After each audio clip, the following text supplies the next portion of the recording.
We're here tonight to interview Bernadine Matushak, who was raised in Fridley in the 1930s and 1940s. She also attended the Fridley School, and she would like to relate a lot of her memories from early Fridley. Today, Bernadine is 97 years old, and today's date is Thursday, January 30th, 2025.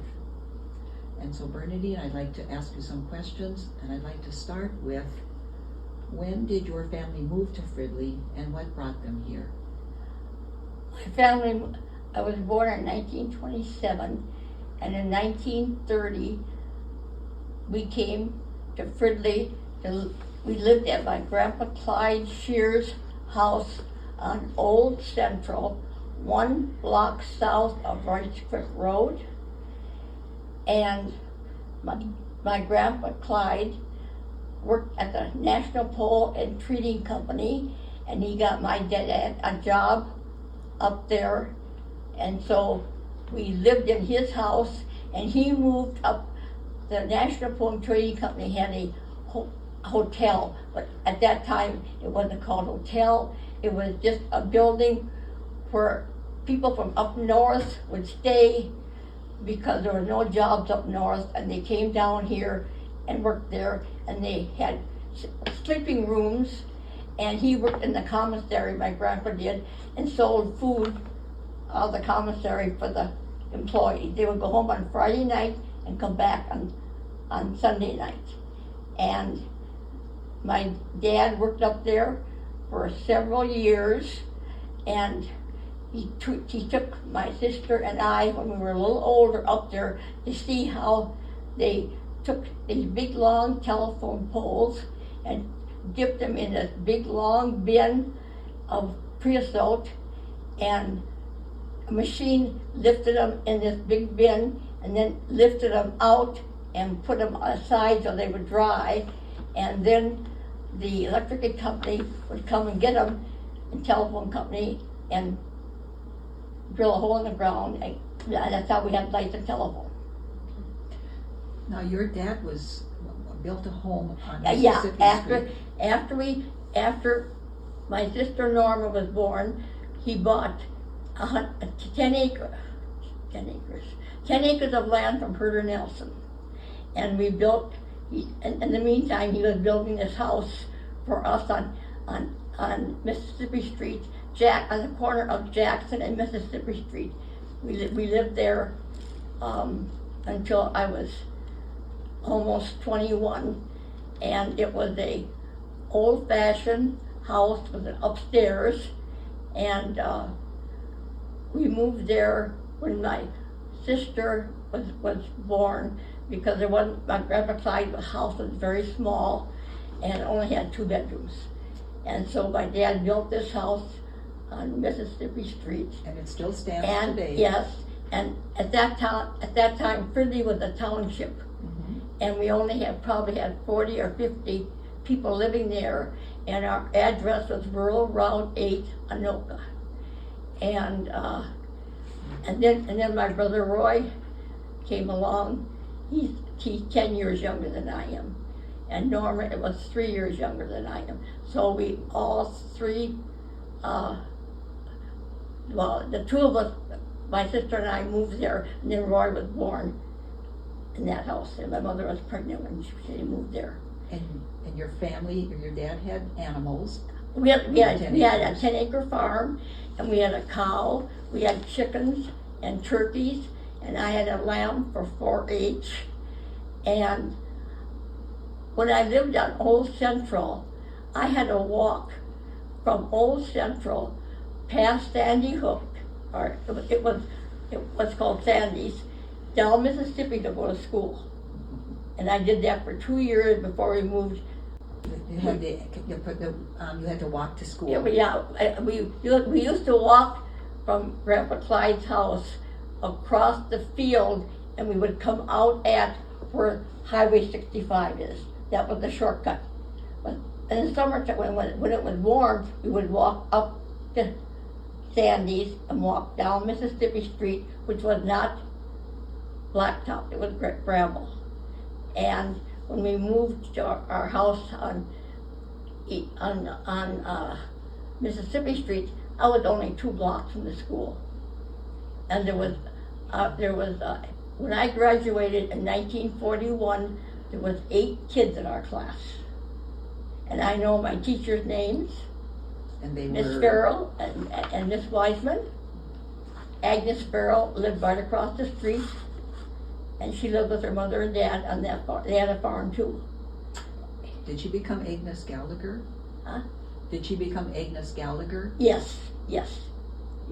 And she had 2 boys.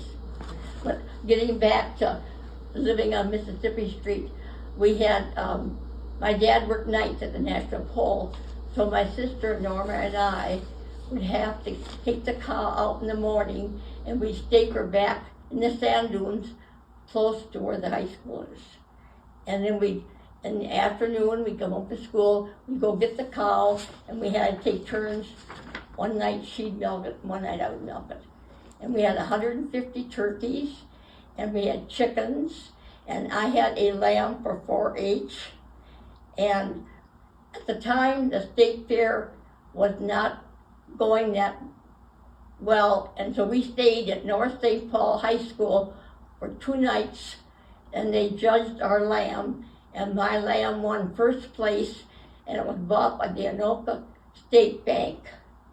And I got like $20, and that was a lot of money then. That was a lot of money. That was the Depression. Yeah, and I had to have, and then we sold my lamb and got money out of the lamb for, and we had a big garden, and we had a barn, and we had 3 outbuildings, 1 for turkeys, 1 for the chickens, and and then in 1948, that spring, my dad built the new house at 840 Mississippi Street. And we moved in April, and we were the first ones to get a TV. And I was so mad because I was getting married in August, and we were the only ones that had a TV, and the Clark twins would come over and watch the TV when we'd invite them. And I played with the Clark twins. They were younger than me, but I went to school with Wayne, who was their older brother. Okay. And my dad said, well, they can only come at certain times, so we would time it so they could come and watch Howdy Doody and all those programs that were, we only had 2 channels. And so it was not, it was a big deal in those days in 48 to get a TV. We were the first ones. Bernadine, do you recall the businesses that your family frequented? Where did you buy groceries? Where did your family Oh, we buy went to clothing? Columbia Heights and bought at Kessler's, and he was from North Minneapolis. He was I shouldn't say what he was, but he owned Kessler's, and we bought all of our groceries there, and we buy it by the case because there was 5 of us kids. And every 4th of July, my dad would buy a case of pop, and we would divide it up among us 5 kids, and we could save it it was ours to have. And some drank theirs right away, and some of us saved it. And that was our big treat. And at Christmas time, we would have stockings hanging. We didn't have a fireplace, but we had stockings hanging up, and all we got was apples and oranges, because everybody was in the same boat. No one had no money. What money we raised all of our garden stuff and ate out of the garden and drank our own milk. And what else? No, other question you want to know? I was wondering also that, did your family do business at the Christensen Strip Mall on the corner of University in Mississippi? Tyson's grocery store used to be on the corner of Mississippi Street, and we shopped there. And the Holly Shopping Center didn't come in until later. Correct. Tyson was the first one there, and there was a restaurant there. There was a jewelry store there. there was A hardware store, a drugstore. Snyder drugstore was across the street, Right. but yeah. There was the Fridley drugstore was in the Christensen Mall. Yeah, and of course, I rode the bus to Columbia Heights High School back in 1940.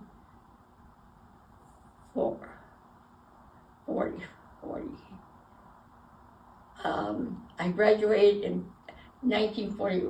I graduated in 1945 from Columbia Heights High School with 55 kids, 5 boys and 50 girls. It was World War II, and these boys didn't go in the service. They did or did not? Did not. Did not. They had something, an illness, or they didn't make the to go in the army. Okay. What did you do for fun and recreation when you were growing up? We roller skated and biked. We biked all over, and we went down to the creek.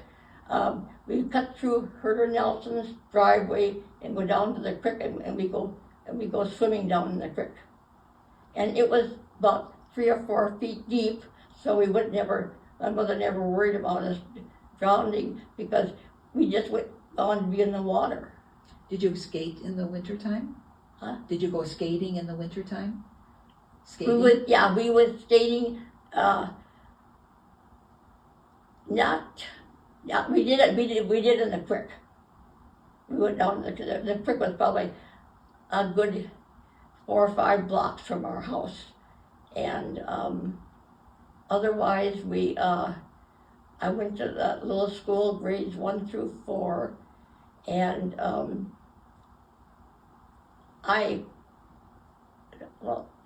we had to bring a lunch, and then after about 4 or 5 years, Mrs.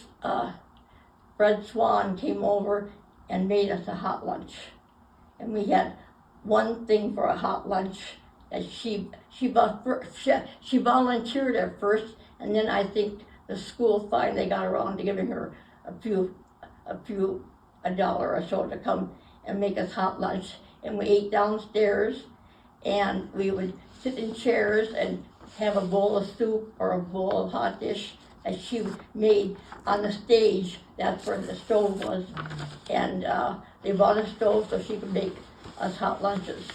But that was until I got into higher, probably 5th or 6th grade. Speaking of attending the Fridley school, can you imagine yourself standing on the front steps and looking around? What did you see? What was surrounding the school? What was in this? Herder Nelson owned a corn patch right to the school edge of the school land. And that was to the east of the school. Yeah, and then it was across the street. He also owned land, and he had all in corn, and a lot of corn. And every fall, the thrashers would come, and I would go over and help Camille Nelson feed the guys that came in to thrash. She'd have 10 or 12 guys for lunch every day, and I was about 13 or 14, and I would go over and help her make the meals for the thrashers. Did she pay you? No, I did it because that's what neighbors did. Yeah. In those days, people didn't get paid because no one had any money. Mm-hmm. We just volunteered our services. Okay. And what was Mississippi Street, you said earlier, was a gravel road? A gravel road. And then later on, probably after we lived there for 5 or maybe, they put a little tar on it, but you didn't want to walk on because the tar stuck to your feet. They didn't put enough gravel on, and so there'd be patches of tile and patches of gravel. In those days, they didn't have the trucks they did it mostly by hand. But when I first moved there, it was all gravel. And 65 was not paved. It was paved, but it was a very thin pavement. And we used to go. I hung around with Lois Steiger, and her dad owned Steiger and Grazine Garage, and I hung around with her, and she was in my class, and we rode bikes all over. We'd go East River Road, and we would go to over to Sandy's and buy popsicles. That was, and then in those days, the popsicles on a stick would be say free, and then we'd run back and get a free popsicle. So you did a lot of walking and biking? Yes, yes. And what was University Avenue like at that time? Well, University was, I think that was still, after Thyson's came in, before that, University was almost the main thoroughfare for that side of the road. And of course, it was, there was about 4 or 5 shops next to Thyson's, because he was on the corner. Mm-hmm. And the Holly Shopping Center wasn't built until in the 60s, right? The Holly? Yeah. Holly Center, I believe it was 1958. 68. 58. 58, yeah, right close to the 60s. Because I think the first one was it National and Tea? It became Red Owl, and it was a full shopping center, and it had Nelson Paints was in there, and there was that ladies' dress shop, and there was a Snyder Drugs. Yep, and then later on the corner, Hong Kong Kitchen and the Dairy Queen were on the other side, on the right side of Mississippi Street, across from the Holly Shopping Center. Okay. And let's see what else I remember.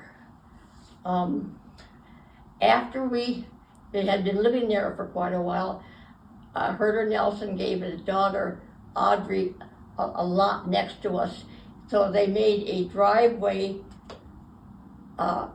just 2 tracks, so they could get into their house.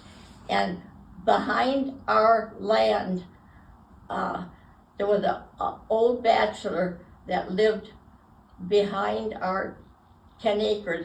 We could see an old shack up there, and he lived there for about 15 years, all by himself. But he's the one that made that little track up there, because our land bordered. We don't know where he came from. All of a sudden, there's a shack being built, and this guy is living all by himself up there. Mm-hmm. And we were always scared to go up too far, because we didn't know who he was or what he was, and he never talked to us. And so when we took our car, we'd take it more towards the high school. That we wouldn't go up towards up there, because we didn't know who he was or what he was. And in those years, you weren't scared, but we just didn't want to interfere with. Because we didn't know. Sure. Did your family ever go to downtown Minneapolis? We would ride. When I was 16, I got a job at Woolworth's downtown, and I would walk up to Sandy's, catch the Spring Lake Park bus, go to Columbia Heights, and take the trolley, streetcar, the trolley down to 7th Street and get off and go into Woolworth's. And I worked there one whole summer. And I would do it like 3 or 4 days a week, and probably got about 20 cents an hour. But we were desperate. We had no money, and I was 16 and able to get a job, and I did that for one summer. And then when I was 14, I went and lived in North Minneapolis with a family who had a young daughter who was 6 years old, and she had older brothers that were, it was called Brooks Fruit and Vegetables. And she was older when she had her, so I went and stayed one whole summer with them and took care of that daughter, because they did a lot of entertaining, or they went a lot. And then my dad would come and get me. It was in North Minneapolis. In North Minneapolis at that time was a real nice area, and they had a real nice house. And I would stay with this 7-year-old girl. I come home on weekends. I come home Friday night and go back. But if they needed me, I would stay on Saturday, because they went a lot. And I was 14 years old then. Wow. It's hard to imagine today that you would be away from home all week. Because, well, they were gone a lot, and so, yeah, I did it one whole summer. Did your family ever use the streetcar that ran along East River Road? No. Well, I know it was there, but we never went downtown. Columbia Heights is as far as we ever went. And we went to the Heights Theater. That was our treat. Once a month we go to the Heights Theater. And my dad would take us down there and then come and pick us up, or they would go shopping at the grocery store while we were at the theater. And we'd always do that on a Saturday. Okay. And so,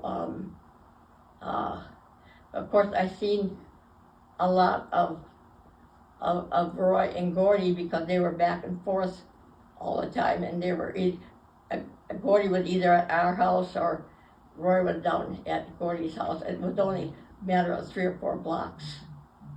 And so, what else can I remember? I imagine there wasn't a lot of crime.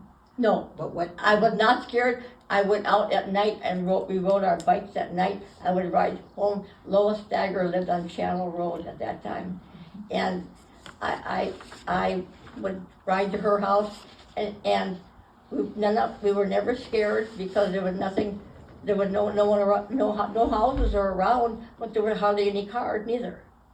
Was there a police department? Was there a warden? What passed for police You know, protection? I don't know. No, we didn't have any. We had no police until the police department started in Fridley. That was the first. We had no officers at all until the Fridley started to. Well, when it became a city, then they hired policemen. But when it was a township, there was no one. I suppose the Anoka County Sheriff would have been the one. Anoka County took care of us. Okay. What happened if there was a fire? If a home started burning, what was the... You know, I don't remember a house ever burning at that time because we were far in between. Carter Nelson was across the street from us, and then Clark's bought some land from our dad, and they moved in there. Otherwise, we were sitting there on 10 acres all by ourselves. Okay. You mentioned earlier that Fridley was a township at that time. Yeah. So there would have been an elected township board. Do you know where the township board met? Because I don't think there was a town hall here. No, there was not a town hall. I don't know if they met in a home. They may have met at the school because the school was there. Where did people vote? At the school. At the school? Yeah. Okay. That was the only place for them. There were no other buildings except for the shopping malls. Okay. All right. And okay, where Herder Nelson lived, he had a driveway, and the driveway went back. We called it the North Pole. I think it was the Cloverleaf Farm that was back. It was about like almost half a mile back on that driveway because we would ride our bike up to the pole. We call it the North Pole. But at the time, I think the Cloverleaf Farm was out there somewhere, and we called it the North Pole because it was too far north. And that may have been the Cloverleaf Farm. But that wasn't Herder Nelson's farm. No, Herder Nelson was right out. His house was just back, probably a half a block. And that house is still standing too. Yeah, the house is still standing. Yes, and someone's still living in it. Yes. And his driveway, the North Pole went that way, and we would turn in to go to Herder Nelson's house. Off of that driveway going up to the North Pole. And Dorothy Nelson was a little bit older than me, but I also hung around with her. And then Audrey and Merle were still living at home yet too when we lived there. And he gave some of his land to Audrey, and then Merle got the land up on the north, well, not north, it would be east of us, and she got a chunk of land. And his whole field was full of corn.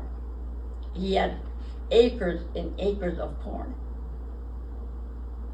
That's all you could see was corn stalks.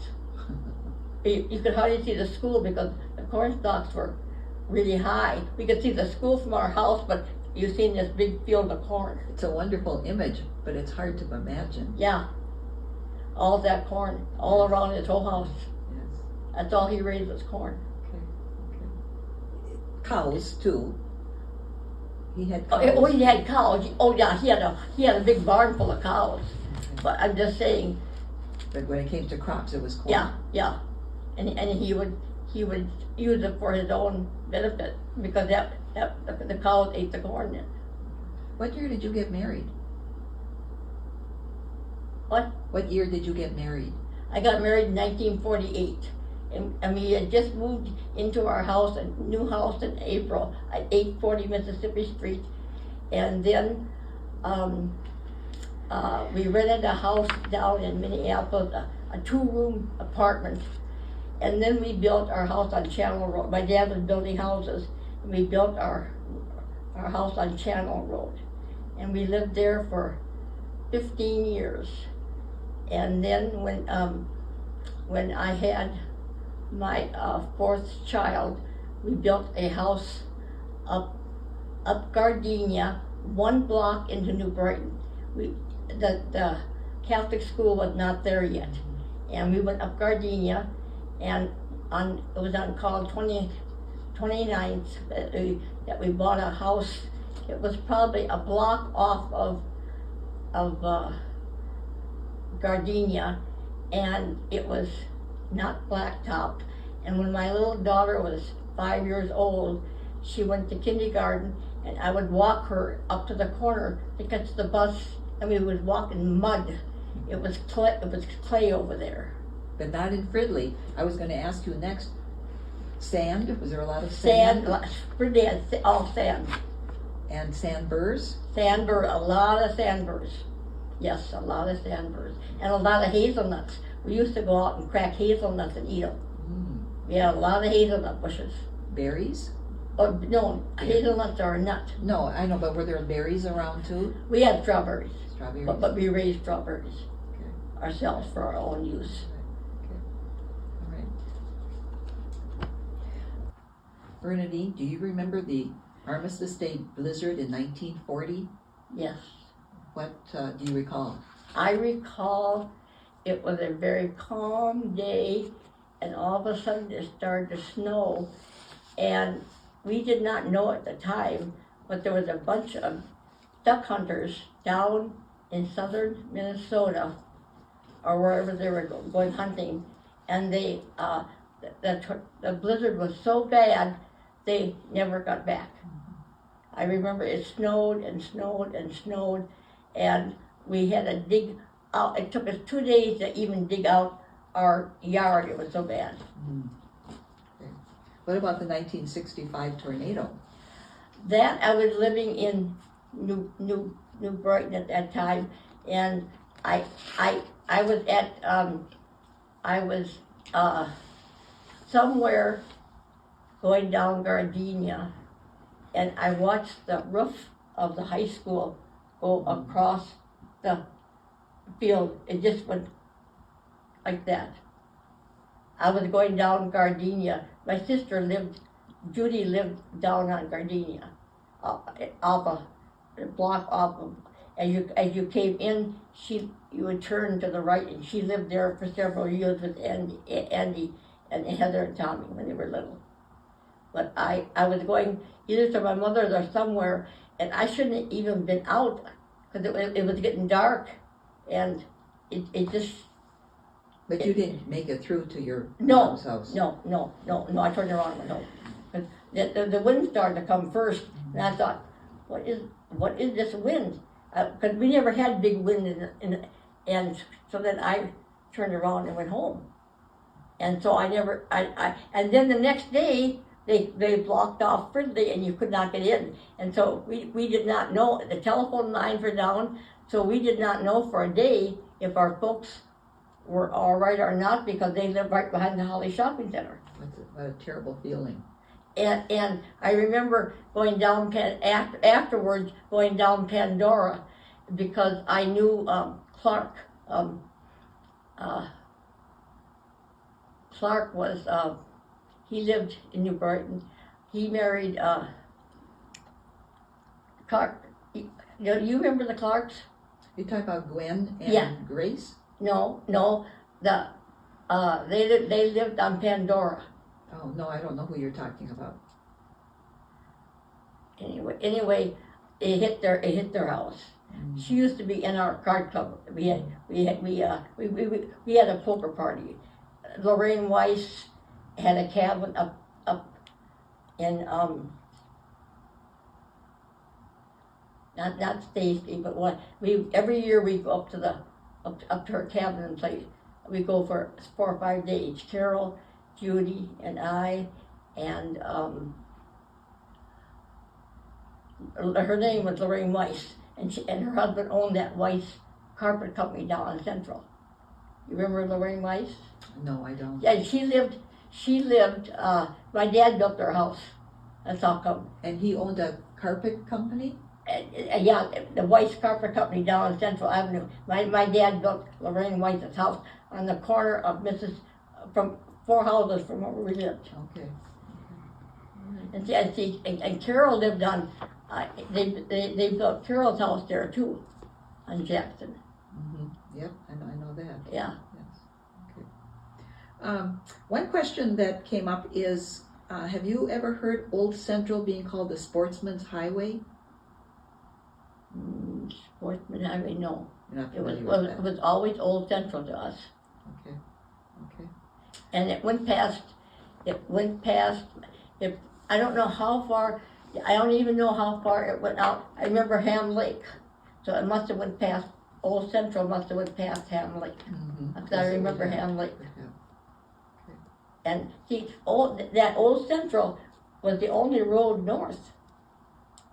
That was the only road at the time that was put in to get up north. Sure. I don't know how far it went, but it had to go quite a ways. Even though it was a gravel road, there was no other way for them to get in, even to Cambridge. It must have went to Cambridge. Oh, it went way up beyond that, I'm sure. Because it was just a gravel road, but there weren't that many houses, but people still lived out that way. Right. What would be 4 or 5 changes you saw happening in Fridley in the 30s, between the 1930s and the 1950s and 1960s? What were some of the major changes you witnessed? More people coming in, more houses being built, the shopping area being built, which we had to go to Columbia Heights. Sandy's was the only little grocery store we had, and Hartman's on East River Road. Otherwise, in those days, there was no shops to shop at. Kessler's in the Heights was the only grocery store that we went to, and once in a while we go over to Hartman's because we knew the Hartman's. Otherwise, when the Holly Shopping Center went in, that was a big deal. Oh, now we have this big, beautiful shopping mall to go to, and we don't have to go to the Heights anymore. As a home builder, your father benefited from the growth of Fridley. Yes, he built a lot of houses. My brother lived down on Riverview's edge. You would drive right into his house down there. And then he built Matushak's house, which is right next to my brother, and that was one of the biggest houses in Fridley at that time. And he was on the river, and all his back windows were all big glass windows looking down at the river. Did you sense that there was any consternation about the change in Fridley, that it was losing its rural sense, that too many people were moving in? No, we were glad to see people come in because we were alone. We didn't have neighbors or anything until people started coming out to Fridley, and I thought it was a blessing that I could finally have more than one girlfriend, because going to that little school, there was only 4 or 5 kids in each grade. And there was only 8 of us in 8th grade. So it was a blessing that people came out, and we had more neighbors, and we had more growth, and we had finally got a police station, a fire station. I think it was a great idea for people to move to Fridley. Very interesting. I always call Fridley home because I was raised there. Sure. And I still like Fridley. Sure. Okay. I see New Brighton was a smaller development too. I mean, New Brighton grew like Fridley grew. Sure. But I think Fridley was a nicer, we always said, are you going to New Brighton? Why don't you stay in Fridley? People would go buy houses. And So there was pride of ownership. yeah, here. and I can remember when the 65 came through and Granlund's, it went right next to Granlund's house. And Ness's, they bought his house. Ness had about 4 or 5 kids, and they bought him out to move to put the road in, because his house sat right in the middle of where the road was. I can remember them buying him out, and in those days, of course, they moved somewhere else because they had enough money to buy another place in. All right. Well, I want to thank you, Bernadine. It's been a pleasure hearing from you and interviewing you. You have shared many memories, and thank you so much. It's okay. I enjoy talking about the olden days. I think it was so much different than it is now. Well, we love hearing it. And I think that Fridley has grown a lot, but I liked the olden days where there was no crime. You were never scared to be out alone at night. And I like those days better than I do now.